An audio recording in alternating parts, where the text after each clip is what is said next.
Down. I'm Susan Lerner from Common Cause New York. We are one of the founders and leaders of the Let New York Vote Coalition, and I think the name of our coalition indicates what our position is today. In a situation where we are looking at the appointed New York City Board of Elections going to court to keep the city of New York from helping its own voters in its city election tomorrow. No one could make this up.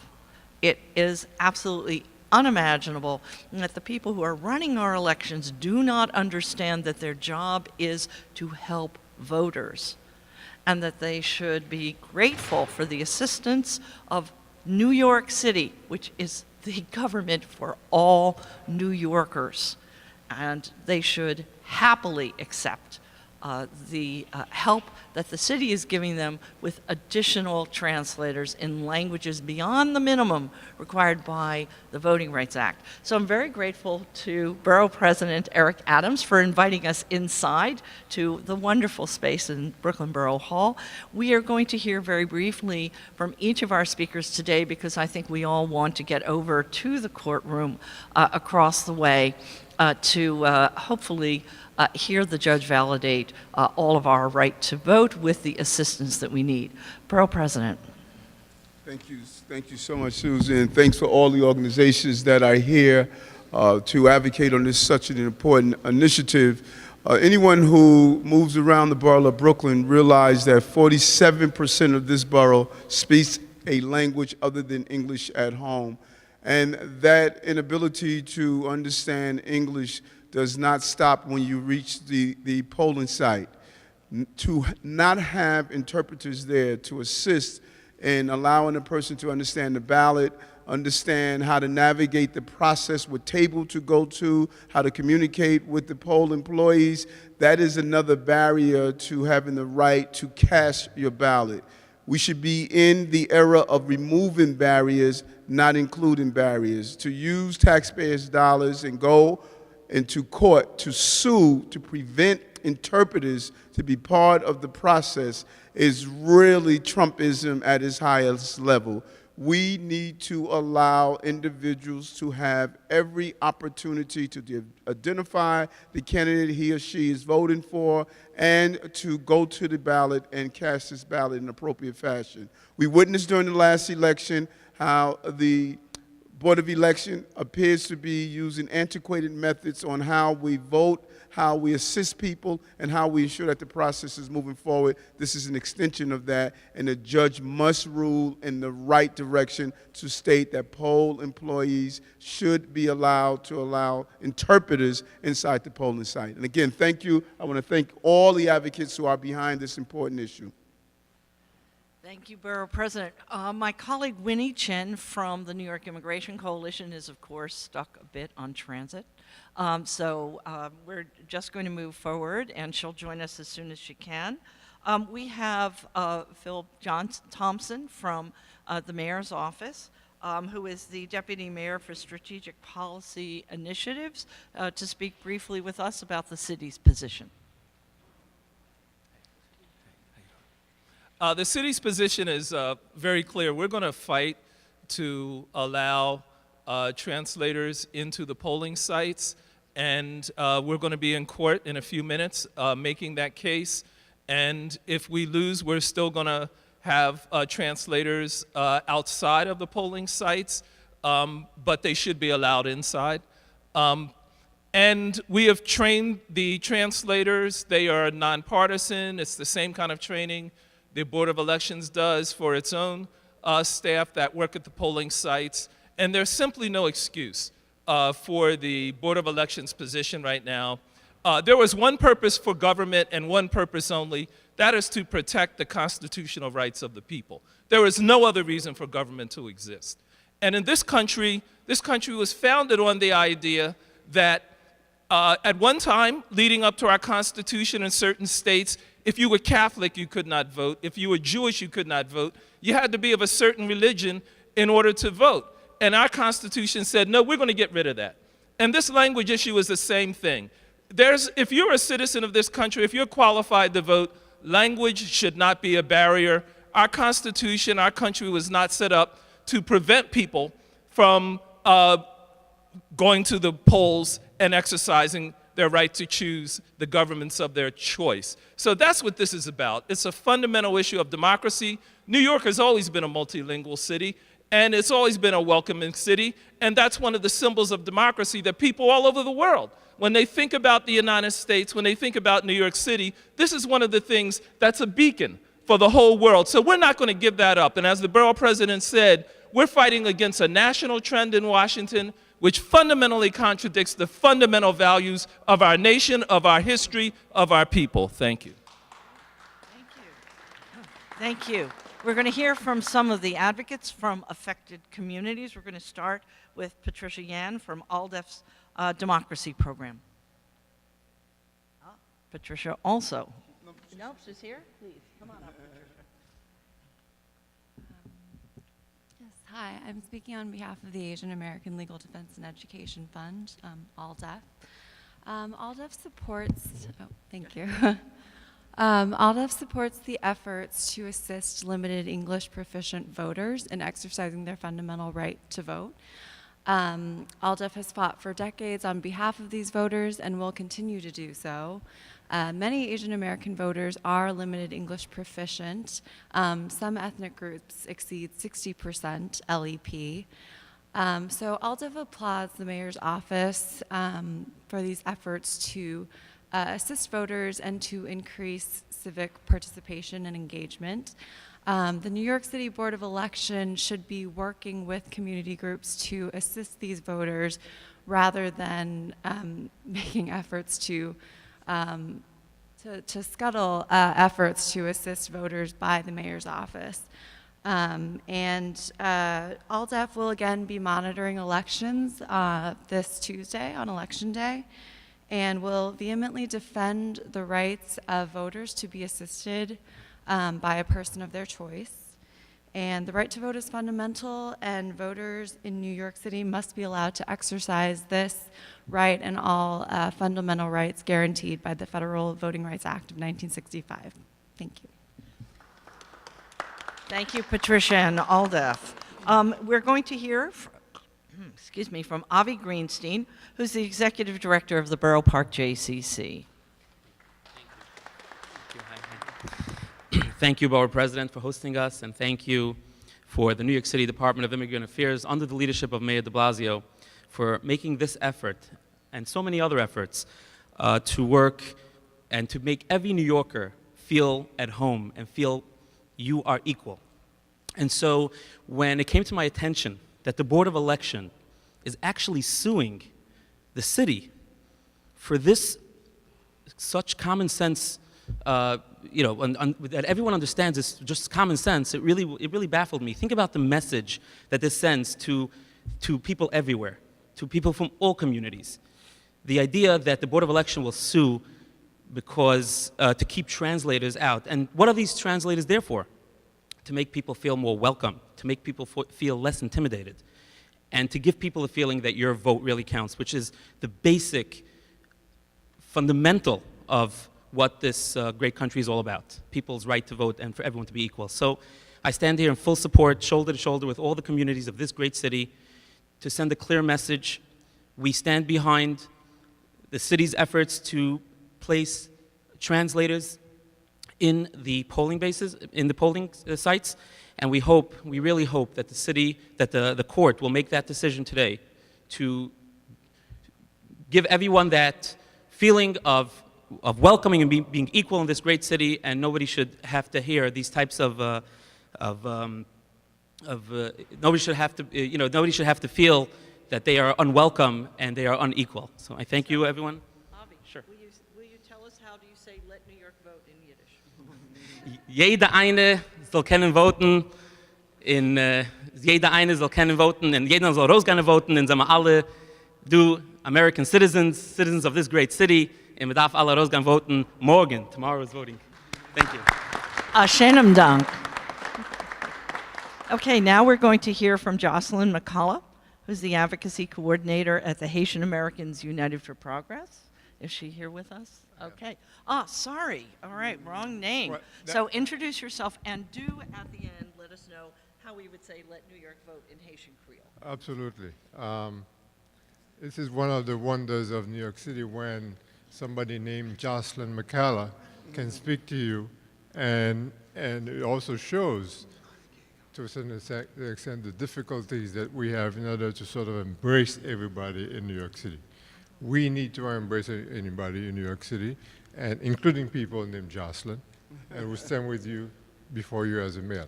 I'm the advocacy coordinator for Haitian American United for Progress.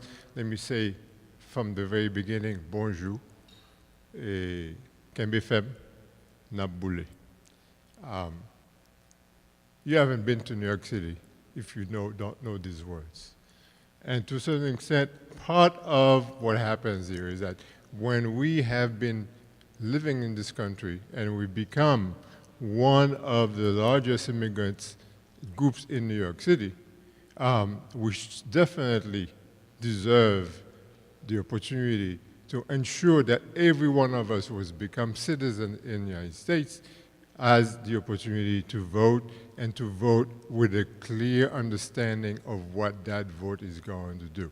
And this is essentially what the translator is going to say. He's not going to try to shape the vote. The translator is going to be there to make sure that as the person comes into the voting booth or to the room, that person is very clear on what the ballot says. And we know that as some of us, many of us who have voted before, ballots in New York City are not that easy to navigate. Donc, pour moi fini avec discussion, m'a dit que l'île temps pour toutes citoyens haïtiens voter comme ça doit faire, citoyens haïtiens non américains voter comme ça doit faire dans New York là, sans que pas gagner aucune barrière pour eux-mêmes. Merci. Merci bien. All right, we're going to hear from Irina Olevsky from the Russian American Bar Association. Thank you. It's a fundamental right, as has been mentioned, for all of the U.S. citizens to vote. It's actually the most important right given to U.S. citizens. As such, we're supposed to facilitate and make it easier for the individuals who have difficulty with the language to go through the process and be able to vote. Not having interpreters for those who need it, mostly for elderly individuals who wish to be part of this process, who came to this country to be part of this process. We cripple their ability to vote. I fully support having the interpreters for anyone who needs, and for this right to be exercised and this right to be given and not taken away from these individuals. Thank you. And now we're joined by Winnie Chen from the New York Immigration Coalition. She's going to say a few words. We'll hear from Mohan Matabik from 32BJ, and we'll close out with our chairman of the New York State Senate Elections Committee, Zilmer Myrie. Thank you, Susan. Hello, hi, I'm with the New York Immigration Coalition, and I have to say the Board of Elections' willingness to suppress voters is alarming, and we will not stand for that. 4 months ago, when the city had introduced legislation to incorporate Russian, Arabic, Haitian Creole, Italian, Polish, and Yiddish interpreters, we had celebrated. But now, we are very displeased with what is happening. When we provide interpreters, that is a service to New Yorkers. New York is a city that is made out of 4 million people do not speak English as their first language, and it is so linguistically diverse. The Board of Elections should be thanking the city for providing this service, not calling their interpreters electioneers and having them stand outside in the cold 100 feet away from the poll sites when folks are trying to go vote on election day. The Board of Elections' wage war with the state should not come at the expense of our voters, and immigrant voters are not their bargaining chips. The Board of Elections had strategically filed for a temporary restraining order on the Friday ahead of the special elections tomorrow because they knew that they thought community advocates could not organize and respond. Well, they are wrong. We are here today, and we are ready to fight back. Let me make that loud and clear. We are ready to fight back. When immigrant rights are under attack, what do we do? When voting rights are under attack, what do we do? Thank you. Thank you. And we have numerous representatives of various communities and colleagues from Let New York Vote, the Brooklyn Voter Alliance, the Chinese American Policy Committee, Council, the Chinese Progressive Association, representatives of the Russian community, a district leader from the Brighton area, and many other advocates here today. So Mohan Madabik, a 32BJ member, and then Senator Zelnor Myrie. Good morning. My name is Mohan Madabik. I'm a member leader of 32BJ, a union with over 160,000 members from 64 different countries speaking 28 different languages. As a union, we're committed to ensuring that no matter your background or the language you speak, you have the opportunity to make your voice heard and cast your vote. We are here to stand up and fight back for the rights of people to vote. We cannot silence the voices of our brothers and sisters who speak Russian, Haitian, Creole, Yiddish, or Polish, or any other language. We want to thank all of our elected leaders and allies for their leadership in this fight, and we will continue to stand with them against oppression wherever we see it. Thank you.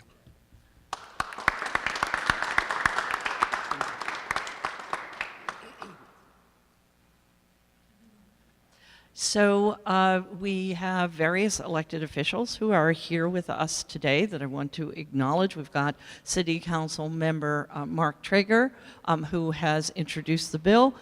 We have City Council member Jamani Williams. We've been joined by Assemblywoman Rodneyse Bichotte. And we have, as I pointed out, State Senator Zelnor Myrie. We are running up against a time clock, and we probably should adjourn to be at the courthouse. I wanted to acknowledge the elected leaders who are here, standing with the community, and to thank them for coming.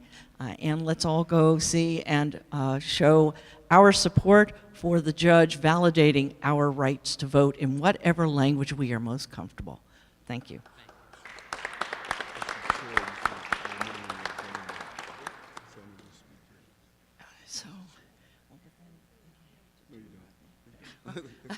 We're going, as the chair of the committee, and I'm going to be the bad guy. As the chair of the committee, we should have the Senator Zelnor, speak and talk about the bill. It is a state issue. Senator. Thank you very much, and thank you, Mr. Borough President, for allowing us to do this press conference inside on a day on a day like today. I'll be brief because I know we're running up against time. I'm State Senator Zelnor Myrie. I am chair of the Elections Committee in the New York State Senate, and I also represent Central Brooklyn, which is home to a beautiful African, Caribbean, Asian, and Jewish diaspora. What we are standing in support of today, we are against voter suppression. That is what this is, plain and simple. 50 years ago, this country passed the Voting Rights Act to attack Jim Crow, and a lot of times here in the North, we like to think that this was a Southern problem. But we had Jim Crow right here in the North, and what this is today is a return to those days. All of the people in our communities, our diverse communities, our beautiful tapestry of communities have a right to vote, and the oppression of that vote will not be allowed in this state. Make no mistake, we hope that the court makes the right decision today, but if they do not, we will be taking action on the state level. I see my sister here. My sister in the Assembly, Rodneyse Bichotte, who has been working on this issue for a couple of sessions. We will be partnering with her as well to support her efforts. We will be taking action because the right to vote should not be impeded by the Board of Elections. Thank you. Thank you. Yes, well, look, hold on, let Rodney, she's carrying the bill in assembly, then we're gonna close out and get across the street, I got it. Just want to thank everyone for being here. Thank you, Susan Lerner, Common Cause 32BJ, Zelda Myrie, Borough Brooklyn President Eric Adams. My name is Ranice B. Short. I'm Haitian American. I know the importance of having your right to vote. Being able to vote efficiently and being able to exercise your right to vote in a way that you understand how to vote. In my area, which is the largest concentration of Haitians in Brooklyn, when people come to vote, they don't have any access, they don't have any resources. We've been carrying the bill for Russian and Haitian Creole for many years. Last year when we met with Mark Traeger, and I want to thank Councilmember Mark Traeger, we said no more. We said no more. This year, we are partnering with Zelda Myrie, who's the state senator and the election committee chair, and the assembly to make sure that we pass translation services for the top 10 languages in the city of New York. So that includes Haitian Creole, Urdu, Polish, Arabic, Russian, Korean, Bengali, Chinese, Spanish, and more. We want to make sure that everyone across the city of New York have access to vote, have the right access to vote. So again, I want to thank all of you for being here. We are going to make sure that our people's rights are not taken away, and voter suppression is a no in the state of New York. It's insane that the Board of Election is threatening to sue us. That's insane and disgusting, and we're going to put a stop to that. That's why we have a new set of Democrat leadership in the Senate, in the Assembly, to make sure all these racist, discriminatory type of activities and legislation is eradicated. Everyone should have a right to vote. Thank you. So I want to acknowledge all of our other elected leaders who are here, but the TRO, because they to sue. The board has sued New York City, and the hearing is scheduled to start at 9:30. So I want to thank all of our elected officials who joined us who aren't able to speak, Mark Traeger, Jumani Williams, and to quickly ask for questions, and then let's head over to the courtroom. Questions from the press? Yes.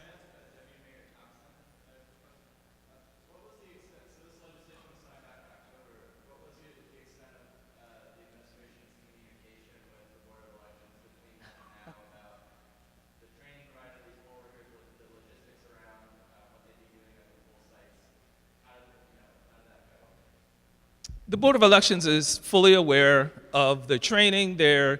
We gave them a list of the polling sites. We even had diagrams of the polling sites and where the translators would be. The problem here is not lack of information or lack of communication.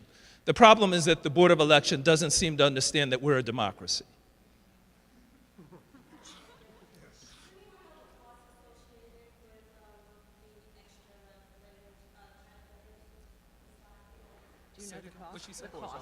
How much the city is paying? Yeah, the reported amount is over $600,000 for the program. Let me just say, this is New York City. The cost is trivial. The purpose of government is to protect people's constitutional rights. The right to vote is the most fundamental of those rights. So if we have to spend a few dollars to ensure that the people can actually exercise their constitutional rights, that is the very purpose of government. That is why that is the basis of taxation. Nothing takes priority over this. But you certainly have a good point that the New York City Board of Elections is spending our taxpayer dollars to sue our government, and that's not a good use of our taxpayer dollars. Yes? Well, the program was set up several years ago. We've been, in the last 2 Novembers, I've been traveling around to polling places where translators have been assigned, and they have been forced to stand 100 feet away from the entrance, often in the pouring rain, where voters who want assistance are not able to see them. I have fought with the police officers in the polling places to say, get these people out of the pouring rain, at least let them stand inside the doorway. And literally, the New York City Board of Elections is standing in the door to bar the city page and trained translators from being available to assist voters. Apparently, I can't explain what their logic is, because to any thinking person, this is clearly not electioneering. So with that, let's head over to the courtroom and show the judge how much public support there is for allowing the kind of language access that New York City voters need and deserve, and their city is willing to provide. Thank you.